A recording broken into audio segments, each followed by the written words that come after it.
Hello, Tech fans, and welcome into episode 116 of the Tech Sideline Podcast, originating from TSL's High Tech Studios in the Virginia Tech Corporate Research Center. Whether you're watching live on Facebook, watching archived on YouTube, listening on SoundCloud or Apple Podcast, however you consume the Tech Sideline Podcast, we are so glad that you could join us today as we record on February 10th, Monday morning of February the 10th, and we have a lot to talk about today. First off, we're going to start by talking about Virginia Tech men's basketball. They dropped their fifth straight game to Boston College in overtime on Saturday, but Landers Nolley really stood out, and we're going to be talking about Landers Nolley and the rest of the Tech basketball team.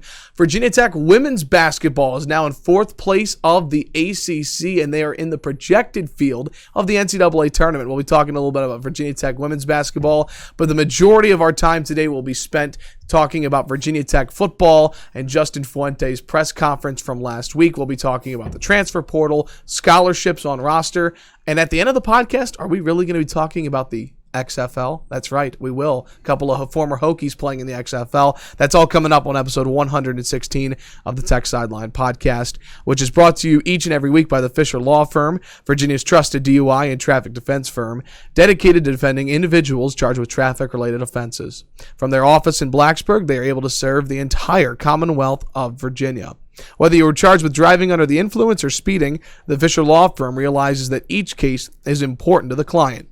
To date, the firm has defended more than 30,000 people charged with moving violations. For a free consultation, call anytime, day or evening, toll free at 1-800-680-7031. Again, that's 1-800-680-7031. Or you can email them at info@fisherlegal.com. Here we are. Welcome. Good morning. February 10th, episode 116. You might have set the record for longest intro. I'm sorry, that was kind of long. Was pretty long. I don't know. He did a good job. Right? It was good. It was very good. Just try and set the scene. What's coming up? And he held his concentration. I did. As This Is Gnome came in. This is Gnome. See, this is all part of the education of Evan Hughes. Mm-hmm. So for those of you who are just listening, as Evan was doing the intro, I was bobbing This Is Gnome around in front of the camera and interfering with his field of view. You know what I like, though? It helps me smile because you made me laugh a little bit, so I was smiling as I was looking in the camera, so I appreciate that. Again, we're glad you're with us. Monday morning, February 10th, episode 116 of the Tech Sideline Podcast. We've got the best producer in the land, Malcolm Stewart, with us behind the scene on the podcast set. Our founder and general manager, Will Stewart, our managing editor, Chris Coleman, and I'm your podcast host, Evan Hughes. Guys, great to be with you. How was your weekend? Gosh, how was it? No, mine was uneventful, so good. Did Tottenham play this weekend? No, they were off. Oh, they were off. Okay. Yeah. Gotcha. Went to an open house yesterday in Blacksburg to look at a house. We're not in the market. We just wanted to go look at the kitchen there. Uh-huh. I believe the road is called Woodland Road. There's a house down there that is for sale. It's close to $500,000. Hokie stone on the outside. It's got a front door that says, "This is home," with a Hokie bird on it, stained glass. This is Gnome's over here. And you go in, and it's got a Beamer signed jersey and a Bruce Smith signed jersey hanging on the wall. That's enough to sign me up. And the real estate agent told us that this house was purchased as basically a tailgate house. And so it was. Where was it? Woodland Road, I think, so that is the. How do I put this? I don't want to spend a whole lot of time on this. It's the intersection of 114 and West Campus Drive. What is 114? Prices Fork. Sorry, not 114. Prices Fork. Prices Fork and West Campus Drive. So it's the corner of the campus after you pass by the. It's not the Alumni Center. What's it called? The Conference Center. The Skelton. Aren't your parents buying over there somewhere? We actually just bought a house off of Behringer. Yeah, so that's in that area. Yeah, so it's right. So at that intersection, instead of taking a right on West Campus Drive and going down towards the duck pond, if you take a left, I believe that's called Wood something. Okay, Woodland. That's right over by campus. And so there's a house for sale down there that's been kind of tricked up and not egregiously. Oh, look at that, Malcolm! Yeah, so Malcolm pulls it up on the. I'm sorry, not 500,000, 750,000. Right, so go back and show the. Wow, look at that! All right, so for those that are listening, I mean, it is. So Malcolm, go back. State of the art. Go back seems to the nice. External. I can't see it. see, it just looks like a gray house looking at it that way, but Right. when you get up on it, it's Hokie I don't know. style. I think somebody owes us some money for some advertising here. That's Yeah, right. Yeah. we can buy a tailgate house here at Tech I Sideline. got $50 says this is one of our subscribers. Look at that. Keep that right there. You got the lunch pail as the mailbox. Lunch pail mailbox. That's right. All right, there we go. Okay, so that's what we're going to put all of our money towards now here at Tech Sideline. We're going to buy this tailgate house. So if you suddenly get some interest on this house and it sells, we get a commission. There we go, 10%. So anyway, that's Yeah. part of what we did this weekend. Well, I'm starting to get in the habit of, I always like to recap what's going on at TechSideline.com, the beginning of the podcast. We've got some great content on there right now. It's a great time to become a part of the Tech Sideline family. $84.99 is the annual price, $8.49 the monthly price, $29.99 the student price. Great content up, Chris. I know you had the official law firm Friday Q&A on Friday, which I highly encourage. That's one of the perks of being a subscriber. You get the Q&A, and you go in detail every week on some great topics. I remember, gosh, I guess I've been doing that for like at least 10 years now. And I remember for a while, it was hard to come up with content. So I thought of that, and I was like, this is an easy way to where It's a crutch. Yeah. Yeah. I don't have to think about things to talk about. They can just ask questions. Yeah. And everybody, other writers call it, like Andy Bitter calls it his mailbag. Most guys call it a mailbag. Yeah. They take questions and answer them. It's a good way to generate content without having to come up with your own ideas. And a lot of the questions are really good. Yeah, they are. You're like, oh, yeah, I should answer that. Yep. And, of course, one of the perks of being a subscriber, the TSL subscriber board, Will.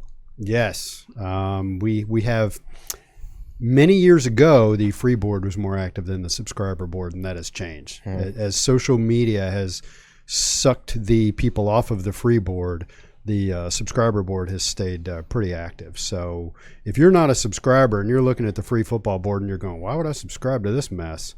It's a different animal. Yeah, it really is, and that's a thing that's evolved over the years. I used to tell people all the time, there's really not that much difference.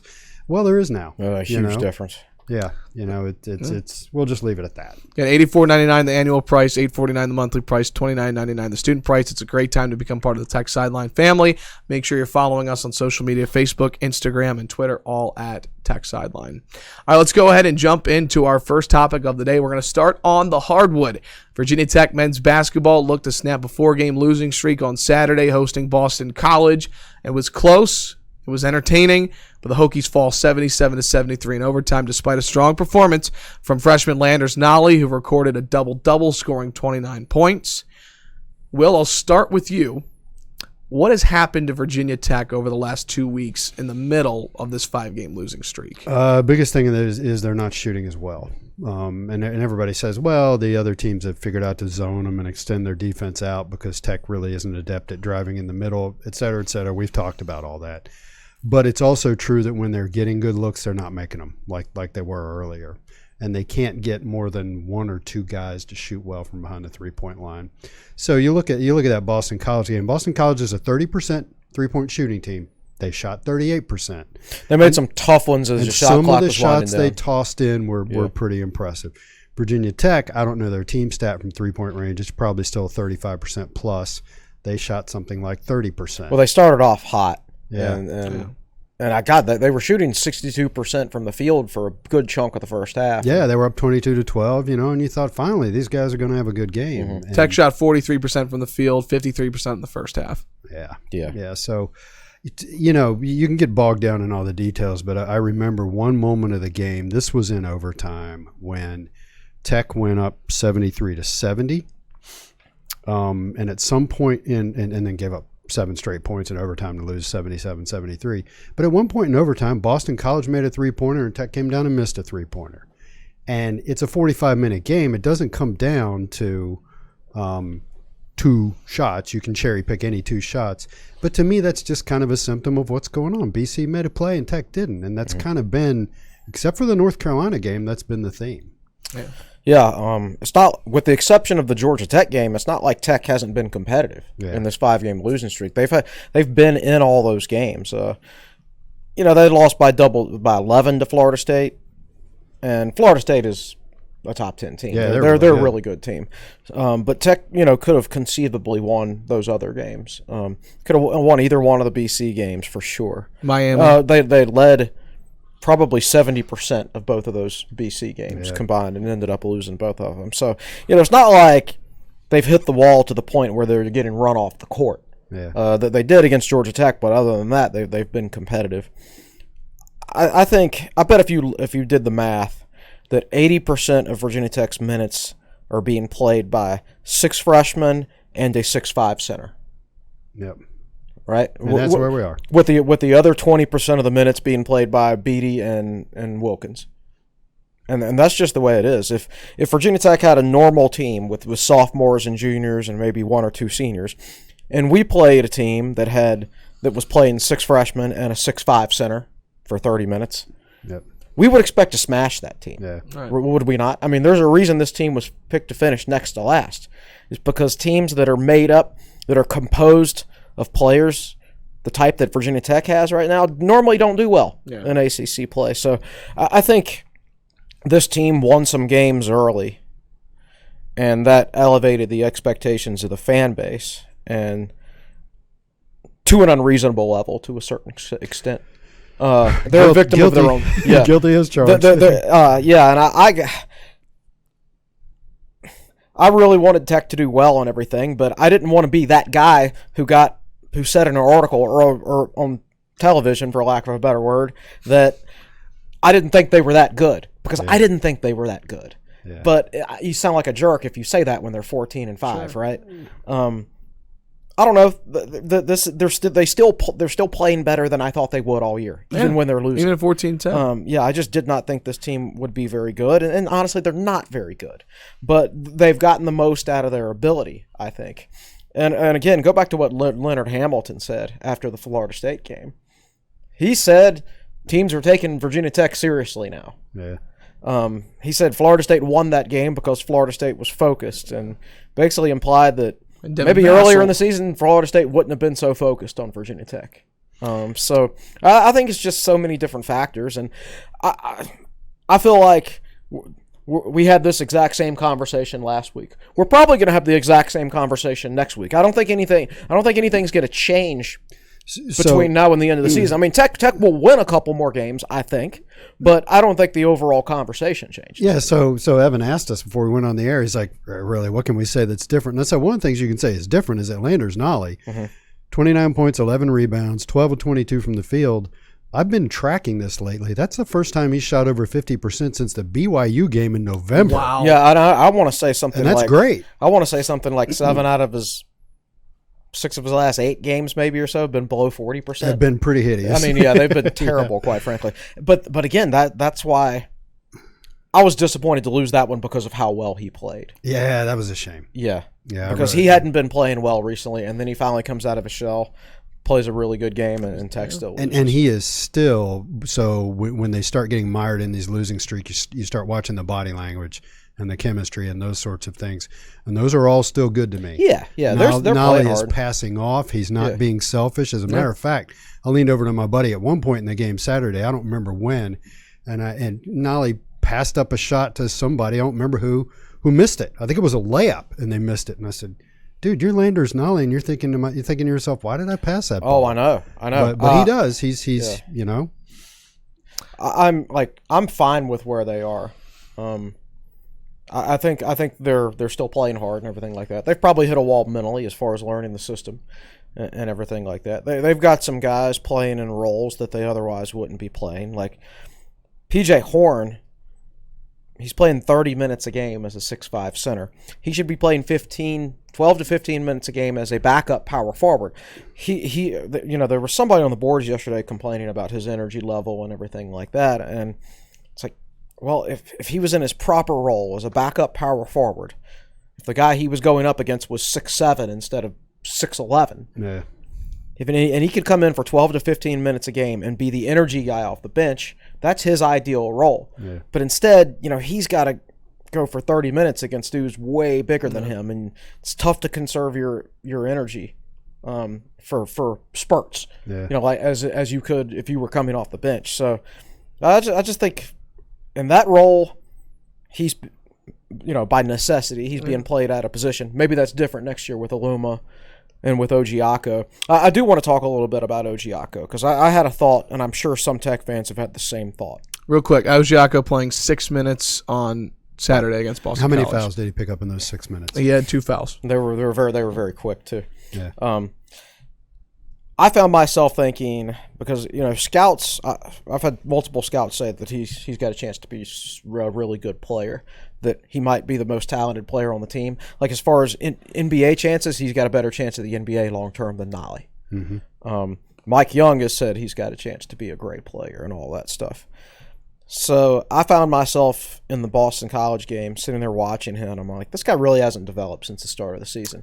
And before I said anything, before I went to the boards and wrote about it, I said, let me do a little research. And so you remember Hadim C. Yeah. Okay. He's still playing. He's at Mississippi State right now, I think. Ole Ole Miss. Miss. Sorry. Him and Kerry Blackshear went head-to-head on Saturday.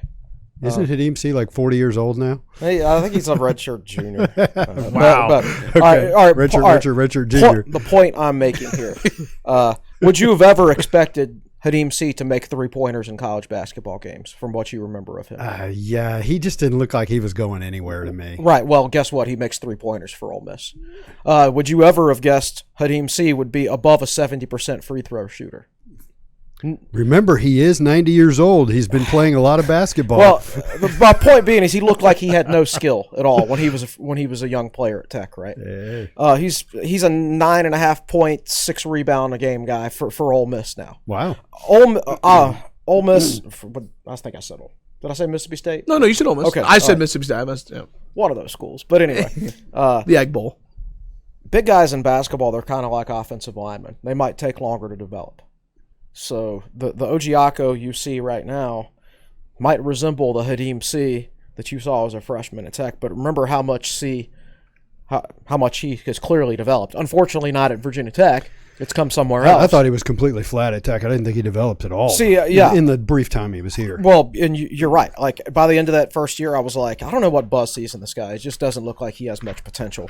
But I think it just takes big guys. A lot of them come in raw. A lot of those big guys, they might hit like a growth spurt and go from like 6'3" to 6'9" in the matter of a year, and they have to completely relearn how to use their bodies in a different position. Like a lot of them might have been a guard earlier in their career, and then boom, just like that, you're 6'9". Now you're in the post, right?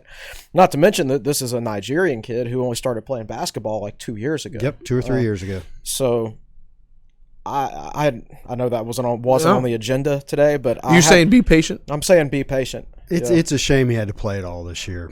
I know. I really, if Blackshear had come back, they could have redshirted him. Yeah. And now Ojiako does have a pretty sweet little post move. Yeah, I mean his talent's there and everything, but to me, this program is about player development in the offseason. Buzz Williams and his staff, they were genius at player development. Look at all of Virginia Tech's players in the Buzz Williams era, and every one of them got better throughout the course of 4 years. Every single one of them. Except for Hadim C. Except for Eddie. Well, he also transferred. To be fair, he was only on the team for a year. But Mr. In and Out. Yeah, exactly. Will, one player I want to ask you about was Naheem Aline on Saturday. 16 points, had 2 free throws at the end of the game to send it to overtime.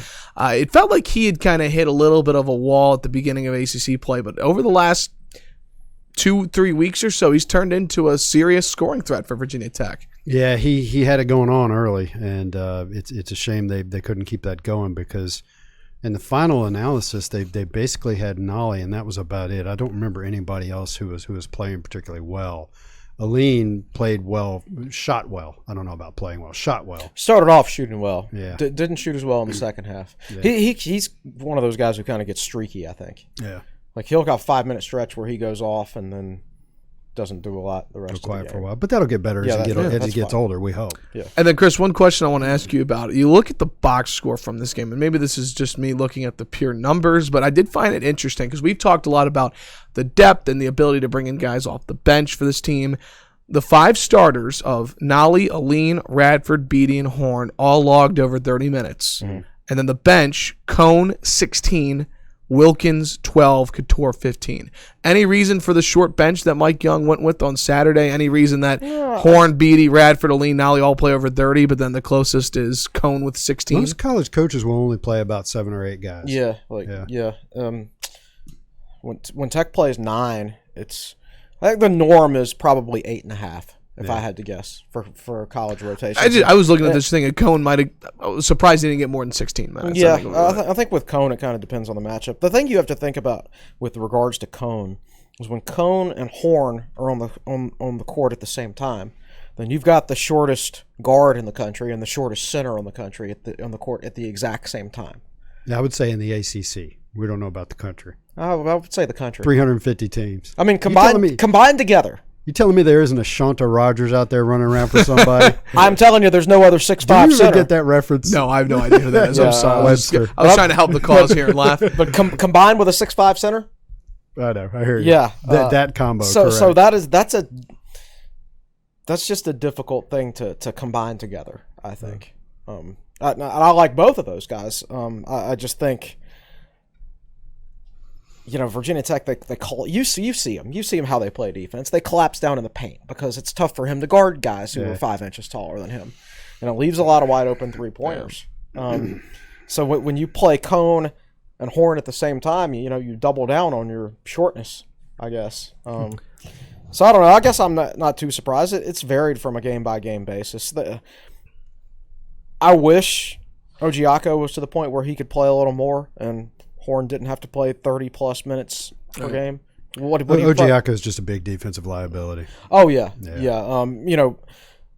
You would like him to come in there and protect the rim, but if you watch him, he loses positioning so much on defense. So even if he came in and got you a block shot or two, he's going to give that up by just being out of position. Yeah. Getting beat on the pick and roll and things like that. So Virginia Tech, again, on a 5-game losing streak, they fall to Boston College 77-73 in overtime on Saturday. The Hokies now sit 14-10 overall, 5-8 in ACC play. Final word on men's basketball, because we've got a lot more to get to here on the Tech Sideline podcast. The Hokies do have, I guess, what they kind of call is like a bye week, sort of, in the fact that Tech doesn't play for a full week. No weekday games. Yeah. No weekday game. Tech plays at home against Pittsburgh on Saturday. And Will, I'll ask you this: we talk so much about the youth on this team, and some people use the term freshman wall, if that's even a thing. But how important is this timing now for Tech, where they could just take a deep breath and have a week to regather before Pittsburgh? I think they need a win.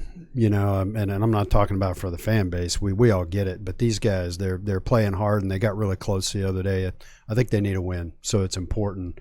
Pitt is, at this point, it doesn't matter how good anybody is or isn't. Miami, Boston College, they've lost to BC twice and Miami once, and these aren't good basketball teams. Pitt's actually better. Pitt's 15-9. Yeah, so Jeff Capel's got them. And I know one of their games. I normally don't get on officials, but they absolutely lost one of those games because of the Louisville game. Horrible defense. Horrible. I remember. Just terrible. Yeah. Kind of. It was probably worse than the non-call in Duke and UNC over the weekend. So it's 6 p.m. on Saturday. So get out there and pregame. Be loud. Go to that Hokie house on whatever road, right? Go to the tailgate house you were just telling us about. That's not up for me to offer. Yeah, I know.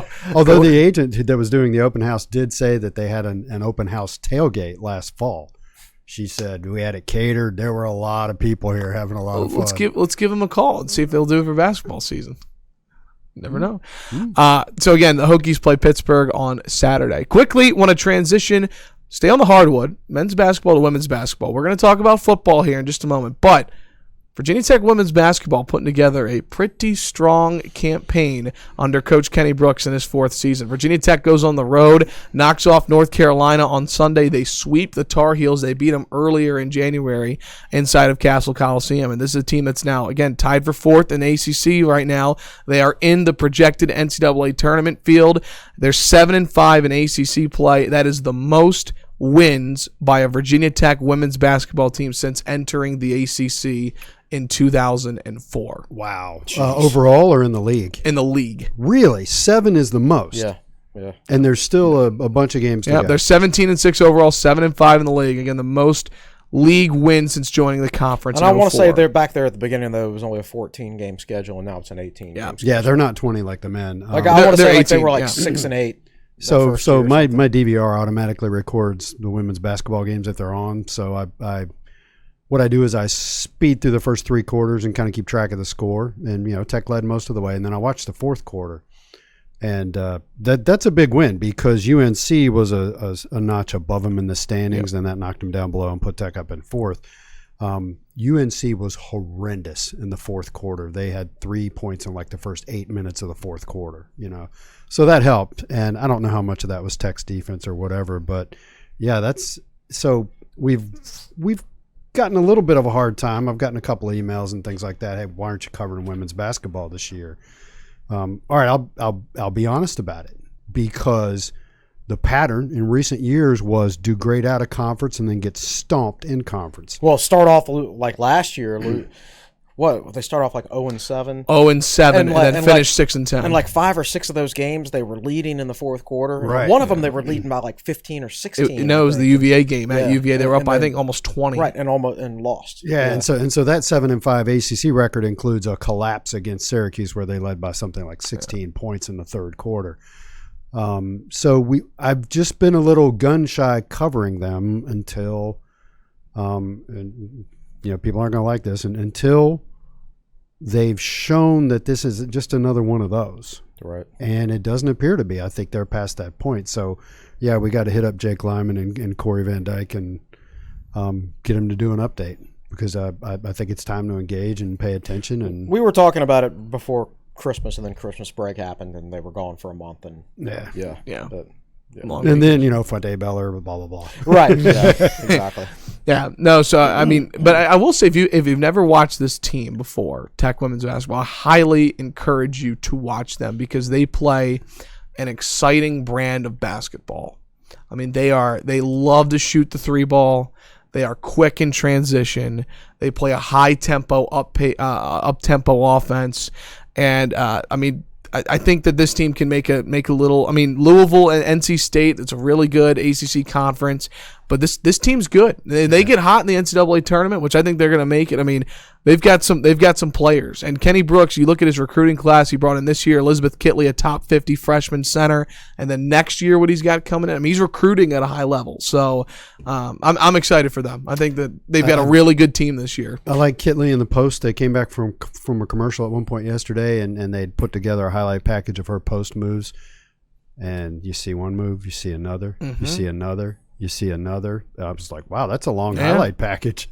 Yeah, I mean, her, and then they brought in a transfer, Taj Cole, who was at Louisville and then Georgia. She's from L.C. Burt High School in Richmond. She's been great this year. I mean, I could talk about this team. What's that? Point guard? Yes. Yeah, she's quick. She's so quick in transition. And then Dare Mabry's a great shooter. Asia Shepard's a great shooter. I could talk about this team on and on. But again, keep an eye on them. 7-5 in ACC play, and so 6 games remaining, and 4 of those 6 against teams lower than them in the standings. I believe so. Let me pull up their schedule. So real quick. they could conceivably go 4-2 down the stretch. Let's just say. I took a look. Right, they're finished 11-7. They go. Let's see. They host Georgia Tech on Thursday. That is a winnable game. Mm-hmm. Then they go to Wake Forest on Sunday, one of the worst teams in the ACC. Then at Notre Dame next Thursday. Typically, Notre Dame is a national title contending team. This year, they are not good. They lost everybody. Yeah. So this is not the typical Notre Dame that you hear, but that's a winnable game for them at Notre Dame. And then next Sunday, home against Virginia, who they beat in Charlottesville earlier. Duke, who they lost to in overtime, at home, and then at Louisville, who's the top team in the ACC to close the regular season. So it's a pretty friendly schedule. I would say best case scenario is probably 5-1. Yeah. But probably 4-2 probably most likely. Yeah. So, anyways, that's the update on Virginia Tech men's and women's basketball. Again, we're rolling episode 116 of the Tech Sideline Podcast. We're going to step aside for a break, but when we come back, we turn our attention to Virginia Tech football. We discuss Justin Fuente's press conference on Wednesday. We'll talk about the transfer portal, scholarships on roster, and players tweeting like Dalton Keene, Christian Darsaw, and Josh Fuga. All that and more coming up on the Tech Sideline Podcast, presented by the Fisher Law Firm.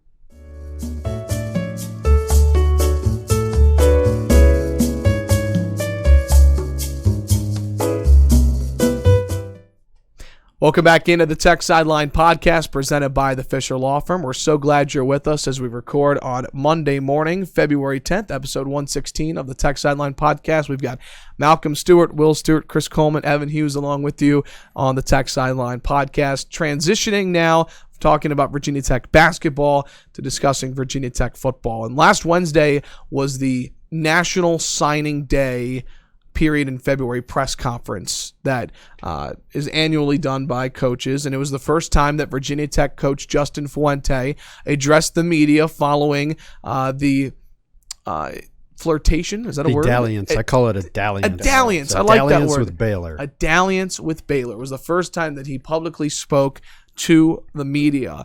And we can talk about that in just a minute. Justin Fuente was actually pretty candid and very, I thought, pretty opening about what everything happened. And he talked about how in 9 years as a coach, he's talked to 2 schools, and that was Virginia Tech and that was Baylor, and how he's excited for the upcoming season.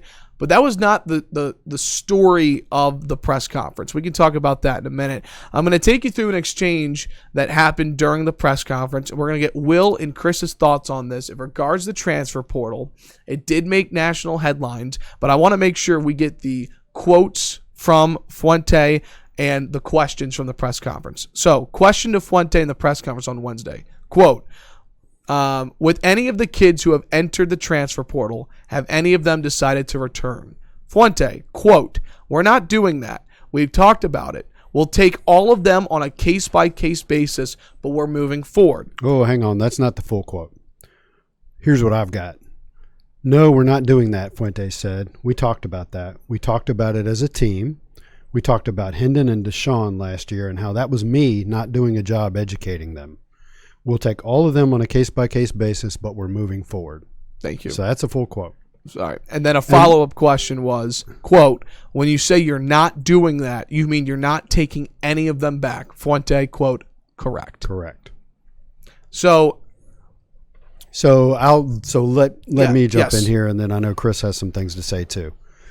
So in these press conferences, the reporters sit there and a mic gets passed around and they ask questions. So a reporter will ask a question and then Coach Fuente will answer it. And the mic will get handed to the next person. The person who just asked the question will typically start tweeting out what the coach's response to his question just was. That's difficult. I've sat in these press conferences and tried to do that. I've taken my laptop in or I've taken my phone in. I've logged onto the network and I will try to, tweet out what a coach just said. I have been surprised how off my wording has been. And these are in cases in which I've used a quote. I've put quote, end quote. And I'll go back later and listen to what the coach actually said. And it's the gist of it is the same as what I tweeted out, but it's not the exact quote. So I quit doing that. I'm not doing that anymore. I'm just going to sit here and listen, pay attention, and then afterwards somebody will write this up for us or I'll write it up. So that's what if you're just watching their press conferences, you don't know that that's what's going on. Ask a question, listen to the answer, type it up while another question's getting asked. And you might want to sort of listen to what coach is saying there, and you get distracted and you look at can I have the mic next, and keep tweeting. So that's what happens during these things. So a lot of things get tweeted out that aren't precise in the moment, okay? That is not an indictment of what I'm about to just read. I'm just telling you that that's the environment and that's what guys are doing. So Mike Barber tweets out, Hokies coach Mike Barber, the Richmond Times-Dispatch, Hokies coach Justin Fuente said players who enter the transfer portal are not welcome back. Indicates that was a lesson he learned from the experience last offseason. That's not an exact quote. But this kind of thing gets tweeted all the time during a press conference, and nobody thinks anything of it. Correct. Oh, but isn't that juicy? So guess who's got an agenda out there in the world beyond our usual world of the guys that sit in that room with Justin Fuente?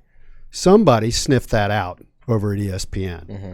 Oh, look at that. I follow Mike Barber on Twitter. Look at what Justin Fuente said. So next thing you know, you've got a headline on ESPN. Justin Fuente, Hokies in transfer portal will not be allowed to return. Oh, that's juicy because our agenda is that the student athlete is being unfairly taken advantage of, and that fits the profile of our agenda. Let's run with that. So Malcolm's got that article, that ESPN article, up on the television monitor right now. And I can tell you that the original version of that, this version in the 4th paragraph has that quote from Fuente that we just read. The original version did not have that quote. Right. The original version was quoteless. But that headline was juicy. Oh, let's run that. And then let's put it on the bottom line and scroll it across the bottom line. Virginia Tech head coach Justin Fuente says players in the transfer portal are not welcome back. Yum, yum, yum. That's super clickbait. And then it's not just clickbait, it gets picked up by the talk shows, and off we go. We're off to the races, and then people start circling back around later. And if it's funny, if you go and you actually read that article right now on ESPN, it's not that juicy. Right. Headline's still juicy, though. So this is what happened, and these how these things unfold. And that's my soliloquy / rant. So I think Chris had something to add about that, specifically about Hennon and Deshaun. Yeah. Fuente's a good communicator with his players. At the end of every year, he's always had a individual meeting with each and every one of them to let them know where they stand in the program, what they need to do better, what they're doing well, the future the coaches see for them in terms of playing time, everything like that. He's very open with his players as far as that goes. The transfer portal, I think, caught him by surprise. I think that individual meeting in the past has probably always been held in January when they come back after the bowl game. But the fact that these guys are entering the transfer portal so early these days. Right as classes start. He said, we talked about Hendon Hooker and Deshaun McCleese last year and how that was me not doing a good job educating them. In other words, the conversation wasn't really had with those guys before they entered the portal. Because the portal was new. It was new to everybody. Nobody knew what to expect. I wasn't necessarily looking for guys to be entering the portal in mid-January. I figured they'd all announce it. The bowl game's December 31st or whatever it was last year. If anybody's going to enter it, you hear it within a few days and it's over with. But that's not what happens. So I think he learned from that, and I think that conversation has been pushed up as a result. It's taking place during bowl practice now in the month of December instead of in mid to late January. So anybody who enters the portal or decides not to enter the portal, everybody on the team has the information now in mid to late December. They have all their information. Whereas last year, guys didn't really have it until mid to late January. The portal has caused that conversation to get pushed up. So basically what Fuente is saying is, okay, those guys entered the portal last year without really talking to me. Now we're having the conversation with everybody. So anybody who enters the portal does so with 100% knowledge. I can't tell them anything that I haven't already told them. They're making a more informed decision. They're making a more informed decision. So as far as he's concerned, he can't. It's not like he can't go re-recruit him. He's already told him everything. Right. He's already been up front with them, and they decided to enter the portal. So, yeah, I just think he's not the greatest communicator when it comes to press conferences and things like that. But to me, I was in the room when all this was said, and you didn't think anything of it? I didn't think anything of it. I took it exactly the way I think it was intended, that none of these guys in the portal this year are coming back, but in future years it would be handled on a case-by-case basis. And, one of the reasons here is, this is from Corey Van Dyke's article last week. Here's a Fuente quote from a different part of the press conference when asked if Fuente would look for a graduate transfer to fill a hole left at wide receiver. He said, we don't have a lot of room to play with in terms of the 85-man scholarship limit, but we'll see moving forward. That pretty much fits. I did a scholarship count a few weeks back and was at 81. Virginia Tech has since added Dalen Wright, so now they're at 82. Nice job pronouncing his name correctly. I know. Dalen Wright. I remembered it this time. Not Dalen, Dalen. Yep. So that's 82. So of the 5 guys in the portal right now, Virginia Tech could only take 3 of them back if they wanted to. At the most, yeah. At the most, because they want to add a graduate transfer receiver if they can find the right one, which would take them up to 83. And maybe even a graduate transfer defensive end would take them up to 84. So I was told the day these 5 guys went into the portal, I was told by someone at Virginia Tech that of all 5 guys, the only one that had a chance to come back was Hezekiah Grimsley. but that was still probably not going to happen. Right. But the thing is, this was not new to the coaching staff. I mean, the coaching staff signed this past year's recruiting class knowing with full knowledge that they were going to lose players. Yeah. If you were a TSL subscriber, you knew that we were probably losing Khalil Adler. You knew that we were going to lose Hezekiah Grimsley if you're a TSL subscriber, right? Great time to join. And you knew McLeese was, Right. we talked about how it would have been his 6th year. Sure. Now, he's not in the portal. That's true. But so a lot of this you knew was coming, and Fuente knew it was coming. So it wasn't a matter of him sitting down and having a conversation with these guys and telling them, you have a decision to make. It was telling them, look, Jacoby Pinckney, your work ethic wasn't good enough this first semester. Without drastic improvements of the way you do things, you do not have a chance to play here. And then with that information, Pinckney went into the transfer portal, and there was no Justin Fuente begging him to come back. Whereas last year, I think when McLeese and Hooker went, I'm guessing, Chris may know better than I'm guessing Fuente went, whoa, wait a minute. Yeah. Right. Like he never had there were some issues with McLeese. Fuente has said that he did not know about and did not know about until he sat down and talked to McLeese. And wasn't there also a story about how he went and sat with Hendon's family after Hendon went into the transfer portal? I don't know if he sat with them, but there were lots of conversations. Right. I mean, I read the article last year about, that interviewed Hooker's dad about the portal situation with Hendon and everything like that. So, yeah, like I said, I mean, the process has been pushed forward by a good month because of the transfer portal. So that's it's just the first year of the portal is new for everybody. Everybody has to learn how to handle it.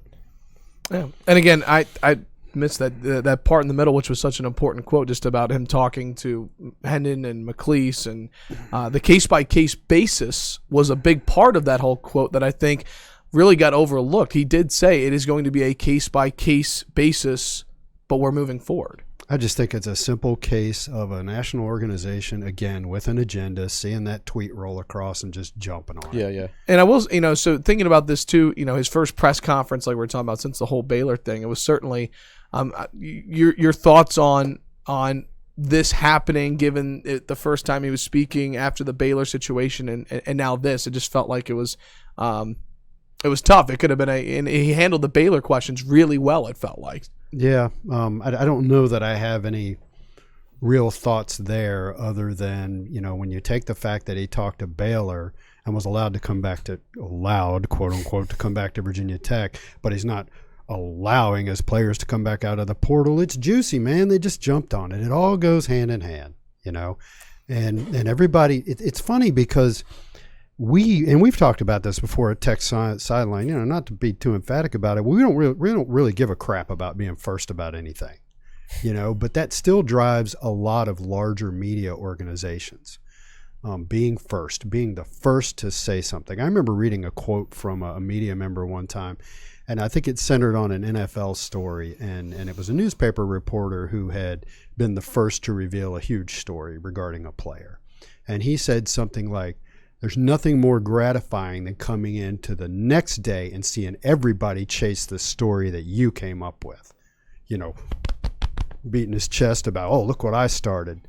And I'm not saying all reporters are guilty of that. I'm just saying that is still, to me, this goes way back to when the way newspapers made money, in addition to advertising, was to actually sell newspapers. Hear you, read all about it. Guys standing out on the corner waving papers. They do a morning edition, then they get juicy stuff and run it in the afternoon edition and sell another paper. Being first and having something that nobody else had mattered. And, I don't know, in this day and age, it's just, stuff gets around so quickly that everybody forgets who was first. It just doesn't motivate us here at Tech Sideline. But I do think that it's still something that drives the newspaper reporters and maybe TV reporters, out of scale to how other people cover things. And I also think that they are more likely to jump on each other's stories and run them. And we started without a press pass, let's remember. So it's not like we were going to It's not like we were going to press conferences every week and things like that. Yeah. You know? I mean, we had we to got used to kind of sitting back and thinking about what was said. We didn't have much of a choice. We had to build our business on our opinions and our observations rather than getting a quote from Frank Beamer. Amassing data, sifting through it, and trying to put it in context, as opposed to being first with it. Right. Yeah. And then that's a criticism that's sometimes levied at us. Not often, but people will occasionally tell us one way in which Tech Sideline can improve is to be more, quote, timely, unquote. That's just not how we roll. It's just not important to us. Let's talk a little bit about over the weekend, a couple of players, and I guess technically former player Dalton Keene taking to social media. There was a lot of interaction between the players really voicing their opinion after Dalton Keene's tweet. And I want to read this tweet that was tweeted, actually not at anybody. It was quoted by Dalton Keene. Was he quote tweeting someone else? He was not. No, this was just he just put it out. Yeah. So this is a tweet from an account that said, quote, "So Fuente knows people hate him within 2 years of being around him. So instead of improving his personality let's be clear. This is not Dalton Keene. This is the account. This is the tweet that Dalton Keene later responded to. Yes. This is a person who is very anti-Fuente. Correct. Just a random account, and actually, it's really called a burner account. It doesn't have anybody's name associated with it. It's just this is not a person standing up saying this. I'm going to get to Dalton Keene's response of this tweet in a minute. This is what the burner account this person said. Okay. Quote. So Fuente knows people hate him within 2 years of being around him. So instead of improving his personality to make people want to stay around, he decides to threaten kids to force them to stay in a bad and toxic situation. Close quote on that tweet from the random account. In comes Dalton Keene. That tweet was not tagged anybody. Dalton Keene sees this, responds to it. Quote from Dalton Keene on February 7th. Quote, "Fuente is a coach that demands 100% out of his players every day. I don't think that makes it a toxic environment at all, and to be honest, I wouldn't want to play for a coach that would settle for less.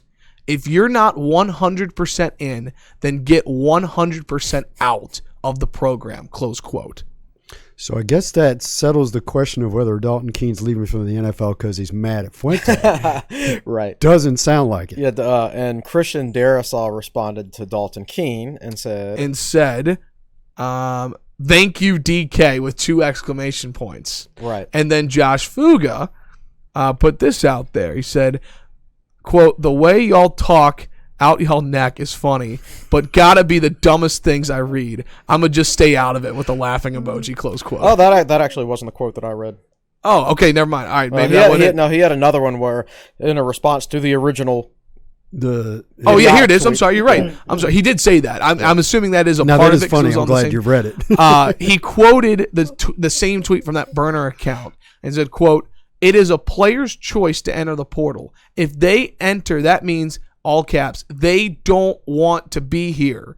Then he goes lower caps. "So why keep them? They not welcome back if they enter. Simple. You either 110% committed to the work and grind or not. Talk out your neck right now," with a laughing emoji, close quote. All right. Now, that is way more emphatic than what Fuente said.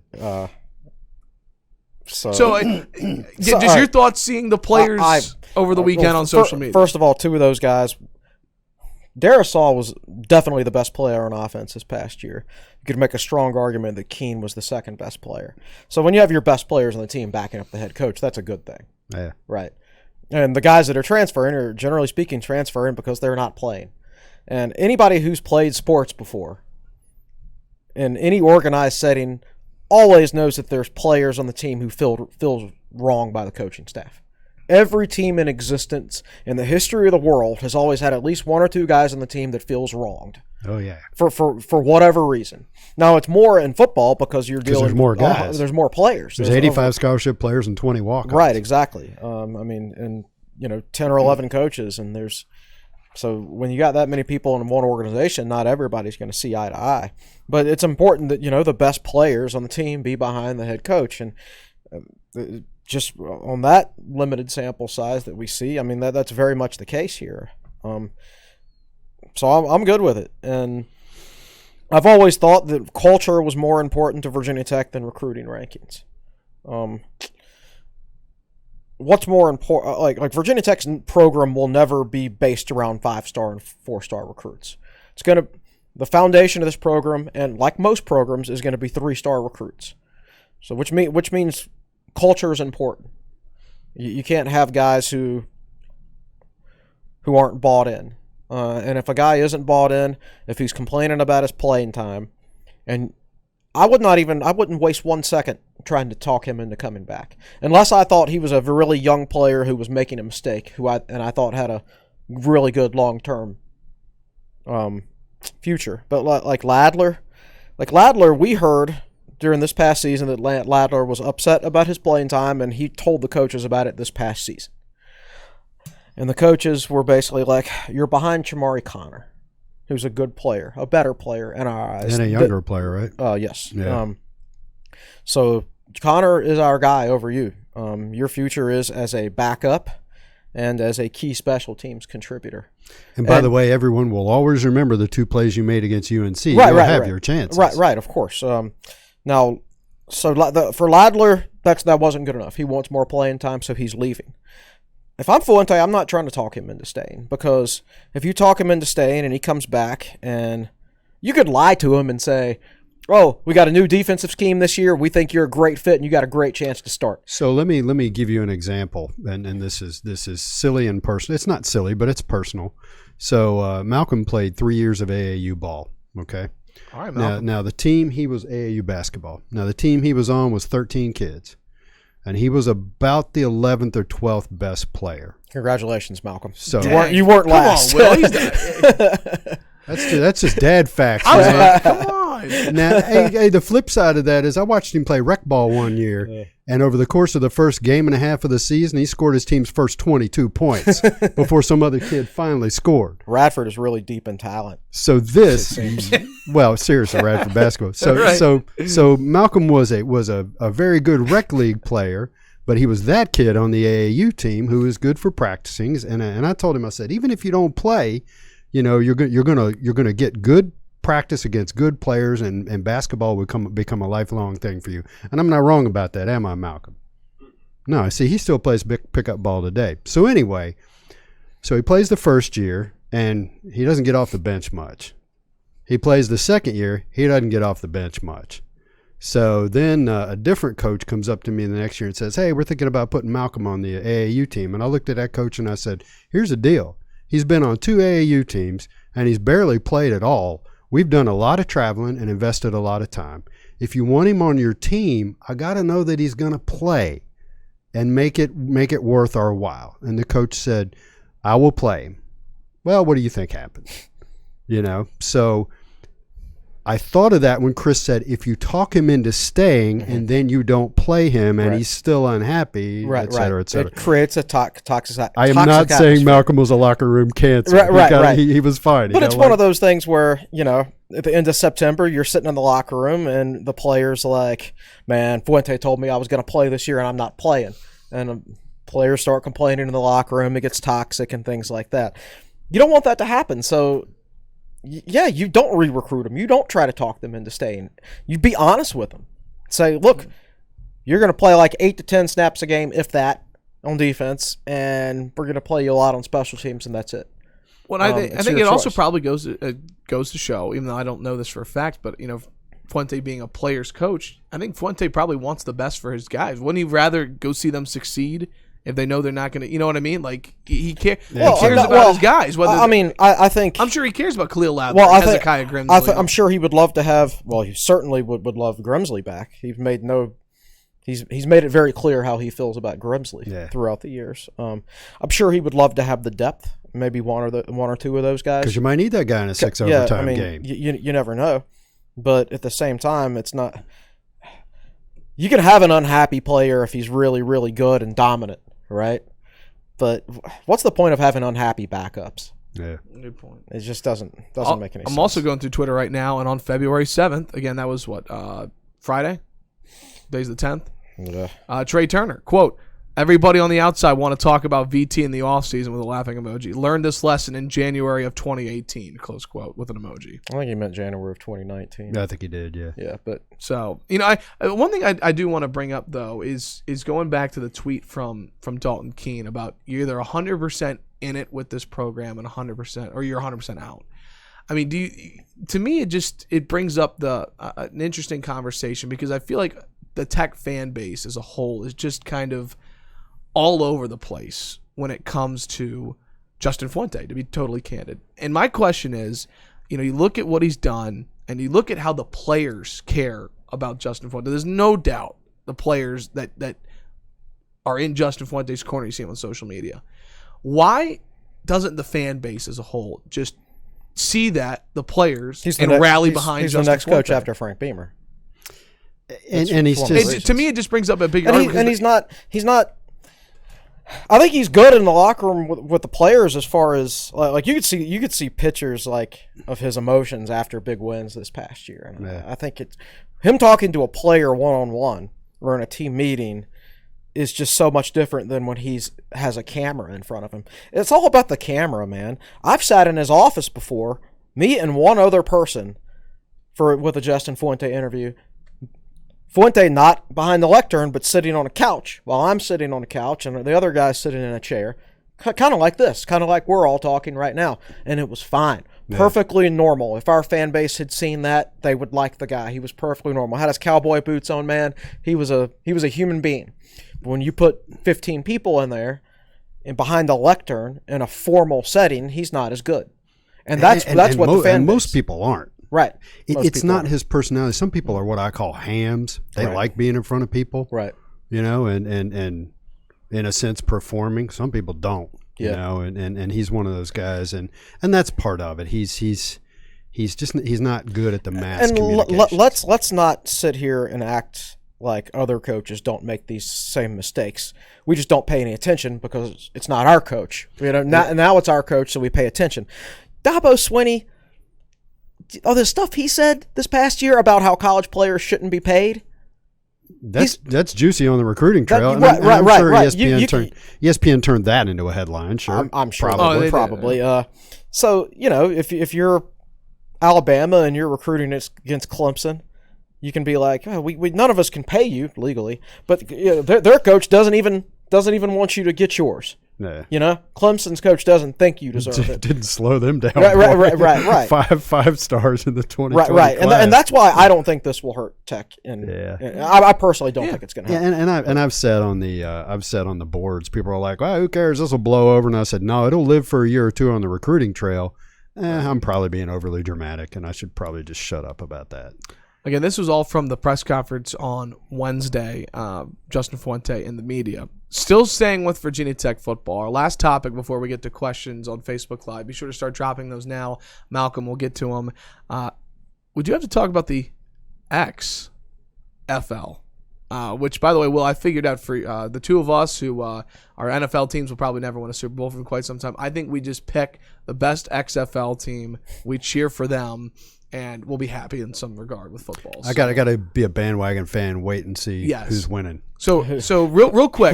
Did you guys get a chance to watch any of it? I didn't watch any of it. Very little bit. I heard it was entertaining. I loved it. Yeah, loved it. And this is not the point we're going to talk about. There's a Virginia Tech tie to it, but I mean, from the referees being mic'd up with the booth review, and you hear word for word what they're talking about, is awesome. I actually like that kind of transparency. It was great. That part, they've got great sideline interview. I mean, but you know what it was? I watched a documentary on the XFL, what happened in 2003. It's not like it's different. You can tell that Vince McMahon has learned. I mean, they've got Oliver Luck, Andrew Luck's dad, as the commissioner. Right. So I actually think it's, they were great on social media this week, the XFL. I think it can survive. But two Hokies making headlines this weekend in the XFL. One was a great positive. One was kind of a negative. We'll start with the positive, and that was that Cam Phillips scored the first touchdown of the weekend and the first touchdown of the return of the XFL, 50-yard touchdown. Great to see Cam Phillips back. But the other headline was yesterday the first player ejected in the XFL was former Hokies defensive lineman Ricky Walker, who I saw it and immediately thought, okay, it was targeting or something. But Ricky Walker threw a punch at a player and was ejected. So who do those guys play for? I need to look this up. Yeah, he's going to have to look it up. He's going to have to look it up. Meanwhile, I will hijack the thread by saying that I love what they do with kickoffs. Yeah, now, what do they do? Explain that a little bit? Yes, please explain that. So the kicker lines up at the 30 instead of the 35, so it makes it more likely to be a returnable kick. And the two teams, so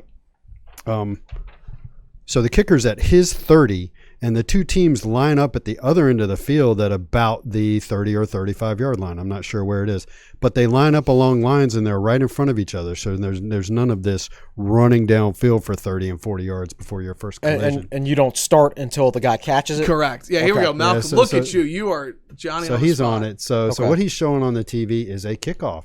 So what happens is the kickoff goes down the field, the guy fields it at the 5 or 10-yard line, and everybody coming at him is at a much lower rate of speed. It's almost like two lines of scrimmage blocking each other. Yep. Now, I didn't watch a lot of this, so he's going to hit. Oh, it won't behave. Twitter videos just don't behave for me either. There we go. There you go. That'd be nice to Look see at that. this. So I think it's interesting. Let Chris see it. Rewind it one more time there, Malcolm. And Twitter videos always freeze. If you max them, they always freeze like 5 seconds in.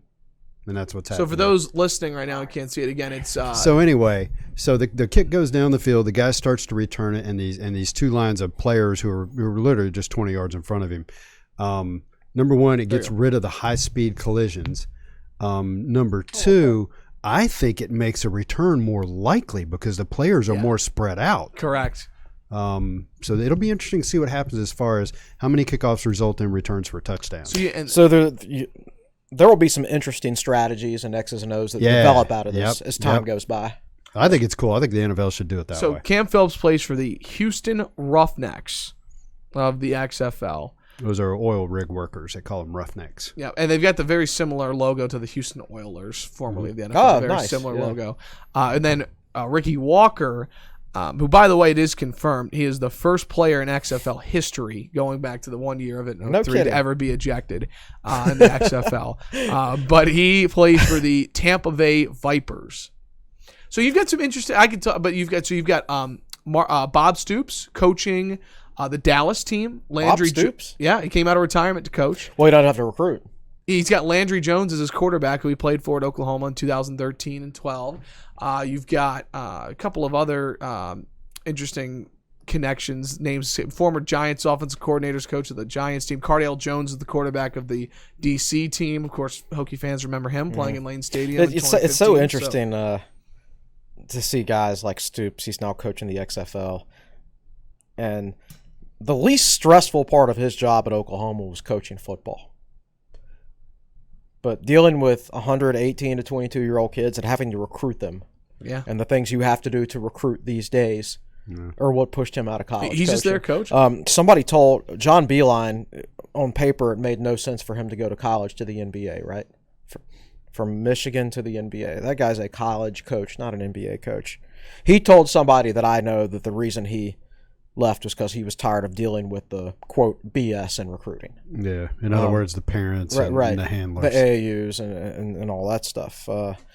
So it's interesting to see guys like that could be making a whole lot of money coaching in college if they wanted to be a guy like Stoops, choosing to coach at this level of football instead for a lot less money because it's just so much less stressful.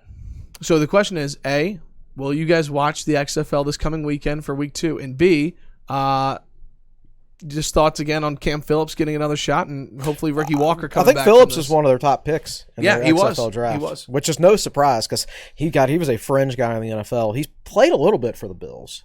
Yes. I think he has 1 or 2 career catches. So he was a fringe guy. Sixth round of the XFL draft. And you could potentially see him back. And how long does the XFL season last? I think it goes till April. So there's 8 teams in the league, 4 in each division. I think it goes till April. Okay, so we'll basically go up until the draft. Yeah.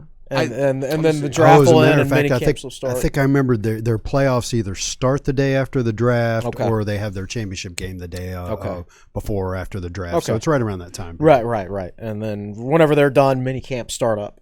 And people start talking about the NFL again. And that's a slot they're looking to fill. Right, exactly. So, it's not out of the realm of possibility that, if you have a good year in the XFL, Cam Phillips could find him back in an NFL training camp next year. And, the interesting thing is about that, you go right from the NFL to an XFL you go from the XFL to an NFL training camp. Yeah. You haven't been on the couch or at the beach all summer like some of these other guys. Oh. So maybe you have a bit of an advantage over some other fringe guy who did not spend the off season actually playing football. Then there's that moment where you run out for a kickoff and you line up on the wrong side of the field. Yeah. I'm laughing during this conversation. I'm trying to just picture the Pac-12 referees who officiated the 2011 Sugar Bowl being mic'd in the booth. Oh, yeah. But, I highly encourage, if you haven't seen it, go watch a replay of the booth operator making the call, talking with the official. And for so many, I don't know if the NFL is a little bit different. Everyone else says it, or even college, it takes long or whatever. You listen to this conversation, they're clear, they're concise, and they're quick. I mean, you hear them talk. Okay, so they know they better be. So because they're going to be scrutinized if they're not. So, by the way, the championship is on April 26th. It's a 40 regular season game, 3 playoff games, 2 division champions, and then their Super Bowl. Do you know if they have any games like during the week at night? I don't. It does not say. I think they're all Saturday, Sunday, though. They're going to have a couple games Saturday, a couple games Sunday. ESPN and Fox have the games. Oh, okay. Actually, that's what I was going to ask, is what channels they were on. Yeah. So that's the thing. And so there was the American Alliance, or the AAF, that started in 2018 that already folded very quickly. Yeah. That was on CBS Sports Net. It was very hard to watch. But this was on ESPN and Fox. So it was well televised. The average salary is $55,000 a year, which if you're on ESPN and Fox, that's probably and doable. The winner of each game, the team split $100,000 amongst the team each game. So if you win, $100,000. And their rosters are only like 45 guys, right, or 50 guys. So that's a couple grand for winning the game. Exactly. So all right, real quick before we get to questions, I'm curious. I'm going to name off the 8 teams, their nicknames, and you got to pick what team you're cheering for. Okay, Will Stewart and Chris Coleman. All right. All right. So we've got the Dallas Renegades. DC Defenders, LA Wildcats, there we go. Malcolm's got the mascots up there. New York Guardians, the St. Louis Battlehawks, the Seattle Dragons, and the Tampa Bay Vipers.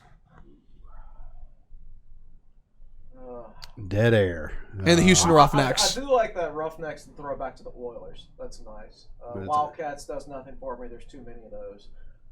What is New York Guardians? The Guardians. I'm going with the Defenders. I'm cheering for DC. I'm going for the DC Defenders. I don't do DC sports at all, so no. I hope they finish last. I like the Dragons. Like I saw a little bit of a Dragons game, and I thought their uniforms looked cool. But I think I'd feel like I was rooting. Plus, for if you cheer for Houston, Chris, you've got Cam Phillips there. So yeah, that's true. I like that Renegades. Yeah, he's pretty good. I like that Renegades logo. There we go.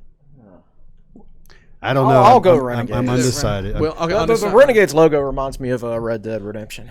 Malcolm, as I toss it over to you for questions, do you want to pick a team here? I'm probably going with the Roughnecks. Okay. Cam Phillips, first touchdown. Yeah, that's fair. Yeah. All right, that was fun going down that path. Yeah, I don't have a choice at this point. But again, 2 Hokies in the XFL. All right, Malcolm, the best producer in the land. What's 3 going on actually, Facebook? Colton Taylor, long snapper. Not sure who he plays for. But yeah. Anyway, go ahead. We'll start with John Houchins. Overall impression of Vic. Biggest positive, biggest misrepresentation. I haven't watched it. I have not finished watching it. Out of the 4 hours, I've probably watched 3 hours of it. I thought the biggest positive to come out of it was just watching and listening to Michael. I was thinking about, he came out of the projects in Newport News, and just when it came to talking to the media and speaking, how rough he was at the beginning when he was just 18, 19 years old. Oh, yeah. And he's very composed in front of a camera, and how do I put this? He's a guy who has thought a lot about himself and his life, and he didn't overplay this. He was very factual about stuff and very honest about things, and it just is so true that, and I thought, I think I'm guilty of not paying much attention to the whole thing. There was some discussion of it, of course, on our message boards. I never really paid that much attention to it because I thought to myself early on, I'm not real big on the whole dog thing. We haven't had a dog since I was a kid, so I don't feel a special bond or connection to dogs. So it didn't affect me in that way. But I remember thinking early on, I don't think a lot of people understand the background he comes from, where this is done and it's accepted, Culturally and acceptable. Nobody thinks anything of it. And he's learning now. And he talked about that stuff. He just flat said, He was so candid. Said, I was a kid. I'm 10 years old, and I'm watching guys fight dogs, and the cops roll up, and they see what they're doing, and they just keep going. What does that tell you? If you're 10 years old and the cops look at something and drive off, what's the connection you make in your mind? Oh, this is okay. Now, the thing I thought was kind of might make you shudder a little bit, and again, he and Tony Taylor, I think is another guy's name, and Quan, I can't remember Quan's full name. He said when they started getting into dogfighting, they just basically said the first time they saw it, they didn't use the phrase "I was hooked." They said, "Babe, it was interesting to me." You know, they just were very honest about, yeah, I saw this and I wanted to get into it, and that just kind of makes you go, ugh. So that's not exactly a positive. I didn't watch it. Honestly, I'm not interested in watching it. I'll be totally honest with you. What he did after his Virginia Tech career, I mean, I know that story, and I'm sure I could watch it and learn some new things, but an interesting documentary to me would be about his life at Virginia Tech, what he did to Virginia Tech, how it transformed the university. I mean, to me, my biggest impression of him was after one game in 2000 when he was a sophomore. He was standing on the street outside the Merriman Center, and I went up to him. I was 17 years old, and I asked for his autograph, and he had a cop next to him, and he looked at me and said, "No, I can't sign." The cop was following him around to make sure he wasn't signing autographs, I guess to make sure he wasn't selling them, which would make Virginia Tech go on probation and everything like that. So this guy's 19, 20 years old. He's got a cop following him around everywhere to make sure he doesn't do things to get Virginia Tech put on probation. I mean, the whole being in the spotlight was so new to Virginia Tech that they had a cop following him around all the time. And it's things like that people don't talk about. Those are the interesting stories to me. And, as far as his NFL career and everything like that, I don't want to sound bad, but I'm not all that interested. Well, and to be honest, I didn't follow him all that closely in the NFL either. I'll give it from this perspective. So growing up for me, I was, 10, 11, around 09, 10. So for me, my first Michael Vick, me getting introduced to Michael Vick was, my first memory was him getting signed by Philadelphia. That was the first thing that I personally remember. So I remember going to see him in his first year with Philly play in Washington. I made a sign, score your first touchdown, Vic. I still have it, actually. So this would have been 20... This would have been 2010, I think, or whatever his first year, 09 or 10. Right. It was 09 they played or in Landover, and he was still the backup to McNabb at the time. And I bought his jersey, and I was all in. Just, I love his talent. But for me personally, the thing that I took away from the documentary most is just that Michael Vick messed up, but boy has he made the most of his second chance. We talk a lot about second chances in life, and I mean, he has done everything the right way. Oh yeah, he's an activist for the Humane Society, and he still does work for them to this day. It wasn't just something. And everybody says he's very honest about that. I think Michael Vick is a great person. He made the most of his second chance, and gosh, I would support him anywhere publicly because of what I mean. He's done everything. Most people don't change. I mean, they do to a certain extent, but unless he's doing a really good job of hiding it, he's changed his lifestyle completely. He's learned a lot of lessons. A lot of people, when they get in trouble and they start down one path, they never get off that path, right? And he clearly has it. It took a couple years in prison, of course. It took a wake up call, but that's what people need sometimes. Goodness knows his brothers had plenty of them, and it hasn't helped him any. Right. Yeah. Talk about two completely different personalities. Yeah. So anyway, I'm personally very. Obviously I don't know him, but I'm just happy to see someone like him succeed after everything that's happened to him, where he is in life now. I mean, good for Michael Vick. So there's a lot of people out there that just are they're a product of their environment and their culture, or they just make mistakes. And I remember when we had Jonathan Fisher on talking about. He deals with a lot of traffic and DUI defense, and he's starting to focus now on DUI defense because he has a lot of experience in it, and he's really good at it. So I think a lot of people have the knee-jerk reaction of, oh, you're a scumbag lawyer who's trying to get drunk drivers off. And that's not the way he views it. He said something like the vast majority, like 80 or 90% of his clients, this is the first time anything like this has ever happened to them, that they've been in any trouble at all. And they know they've done wrong, you know, and there's a lot of that going around. I think people tend to paint things in black and white, and I don't mean racial colors. I mean, you know, very stark terms. What Mike did was bad, but it doesn't mean he's a bad person, because when confronted with it, he dealt with it and has grown from it. Absolutely. Yeah. Thanks for the question, John. Gosh, I forgot we were answering a question. Excuse me. All right, we've got one more from David Witt. Max Preps last week had Demetrius Davis as the number 2 quarterback in the nation in the for country 2021 class. Yeah. We still able to sign him? Yeah. Barring a coaching change, I think he's dead set on Virginia Tech. He's just not a guy I'm worried about. Well, you know, if you read the quotes from him and his dad, I think what Virginia Tech offers them is what they are looking for, which is a chance to come to a place that, I mean, it's a good place to be in terms of the level of play and the facilities and the coaching staff, but it's not a high pressure environment where you're under a microscope, and there's a lot of hysteria over it. And that's what he and his dad are looking for. This is just not a kid that I see, you know, you never say never, you know, right. But what do you got? You got 10 months to go before signing day. And I don't think people are going to be able to turn this kid's head just by, you know, waving stuff in front of him. He's a big recruiter right now on Twitter. I mean, you could tell how much he's engaged with recruits, and so his Rolodex is pretty full apparently. Yeah. He's really working hard to build a team around him and to help the Virginia Tech coaching staff build a team around him. And speaking of working hard, how about we close the podcast with this note that just came out from Ian Rappaport, NFL insider for the NFL Network. The Ravens signed safety Chuck Clark to a 3-year contract extension worth $19 million. Sources said he gets $10 million in guarantees as Baltimore keeps taking care of the future now. Clark was pretty much like the perfect defensive back for Virginia Tech. The guy could play any position. Yeah. He was so versatile, he could play anywhere back there.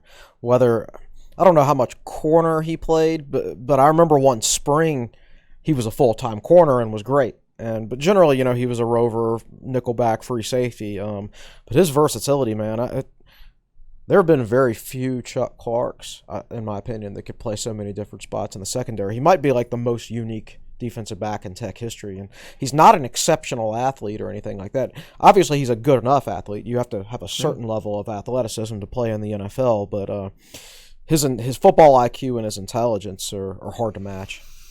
Where is he from? He's from Virginia Beach, Suffolk, Virginia. He played for Kings Fork. Oh gosh, Joe Jones was his high school coach who played tight end for Tech in the 1980s. Yeah. You know what I love about this story? So he was the 6th round pick, 186th overall in 2017.